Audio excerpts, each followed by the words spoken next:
Bon, je vous ai mis pour commencer la vidéo des images un petit peu accrocheuses, mais on va faire un tour un petit peu plus complet de la maison. Il y a 3 mois, cette maison ressemblait plus trop à une maison, hein. On avait tout démoli, tout enlevé. En fait, la maison, il restait plus que les 4 murs. Et aujourd'hui, ça a bien avancé. Le gros œuvre est pratiquement terminé et je suis hyper fier, hyper content de pouvoir vous montrer là où ça en est aujourd'hui. Alors, faut pas s'attendre à une maison complètement finie parce qu'il reste encore toutes les étapes de finition. Donc, il y a encore pas mal de boulot. Il y en a encore pour à peu près 2 mois. Mais je pense que c'est une belle vidéo de, on va dire, de mi-chantier. Alors, pour commencer, je vais commencer comme presque à chaque fois dans l'entrée. Et donc, voilà ce que ça donne en ouvrant la porte d'entrée. Bon, donc voilà, vous voyez dès l'entrée que les murs ont été cassés, les volumes sont grandement ouverts. Évidemment, les faux plafonds qui sont en haut vont être retirés pour ouvrir encore plus la pièce. Et donc, tout est connecté, aussi bien l'étage que le salon, la salle à manger, la cuisine. Et donc, ça fait une maison qui respire, qui est hyper lumineuse avec les grandes baies vitrées. Bon, là, c'est l'espace cuisine. Et donc, on voit que la maison, elle est vraiment ouverte sur l'extérieur. Même si c'est un petit extérieur,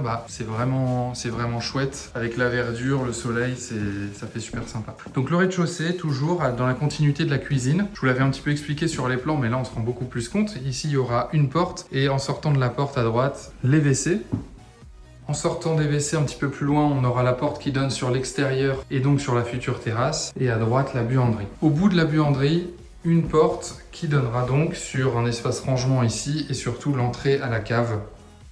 Il n'y a pas encore d'électricité dans la cave, donc c'est difficile pour moi de vous filmer vraiment avec une bonne qualité la cave. Mais vous voyez, il y a quand même, on a gagné énormément d'espace. On peut tenir debout, on va pouvoir faire un beau lieu de stockage et surtout une belle cave à vin. Je vous montrerai des rendus quand on aura l'électricité qui sera installée. Maintenant, ce que je vous propose, c'est peut-être de passer à l'extérieur. Et donc l'extérieur, en fait, tout l'enduit a été fait, les menuiseries extérieures ont été posées et le toit est complètement terminé. Bon, il reste des choses à terminer comme le soubassement, bien sûr. Ça fait une belle extension, bien raccord avec la maison actuelle. Donc depuis la dernière vidéo, il y a eu pas mal de changements aux étages aussi évidemment. Et donc à l'étage, il reste maintenant toutes les étapes de finition puisque le placo a été posé partout, les portes ont été posées, l'électricité a été pratiquement terminée. Il reste maintenant la finition parquet, la finition carrelage dans la salle de bain, la finition dans les chambres, la pose des menuiseries. Donc il y a encore pas mal de boulot, mais maintenant que tous les placos ont été posés, on se rend compte vraiment des volumes de chacune des pièces.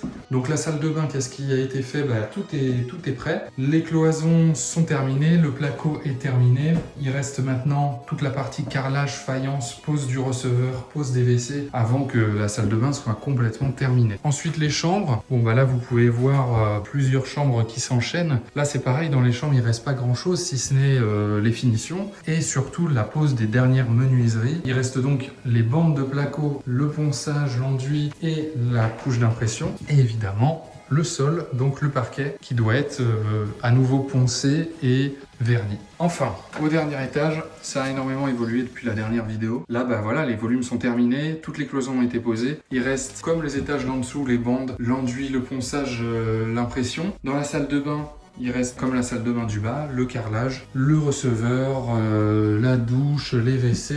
Il reste pas mal de petites choses, mais voilà, on évolue, on a beaucoup évolué depuis la dernière fois et le gros œuvre entre guillemets est terminé. Dans la chambre, et là c'est vraiment chouette, hein. Les volumes sont gigantesques. Ça va nous changer de notre petite chambre toute petite qu'on avait au tout début. Et je suis heureux. Je suis heureux que ça ait avancé aussi vite et que tout le gros œuvre soit vraiment terminé. Il reste encore à cet étage la fenêtre du dressing à être changée. Mais voilà, il reste surtout les finitions. Donc on se rapproche du but. Bon alors voilà, c'est la fin de cette vidéo. Ça sera pas la dernière vidéo évidemment. Je pense que j'en ferai une dernière pour présenter la maison complètement terminée. Le projet c'est d'être dedans pour mi-septembre. Donc ça se rapproche vite. Je suis hyper content des artisans. Ils bossent super bien. Ils sont très rapides. Je passe tous les soirs après le boulot sur le chantier pour vérifier ce qui a été fait. Il n'y a jamais eu une seule erreur, enfin si, il y en a eu une qui n'était pas grave du tout. Mais mis à part cette erreur-là, il n'y a eu aucune erreur en 3 mois de travaux pour l'instant et donc je pense que c'est assez rare pour des artisans. Donc voilà, on a fait un bon bilan. Je pense que c'est une vidéo sympa qui nous permettra de nous garder un petit peu de souvenirs des étapes de cette maison parce que ça avance tellement vite qu'on oublie déjà comment c'était avant. Et maintenant, on n'a plus qu'une seule hâte, c'est évidemment de rentrer dans la maison. À très bientôt pour la prochaine et dernière vidéo de la maison en espérant que ça continue aussi bien que c'est parti et que là où ça en est aujourd'hui.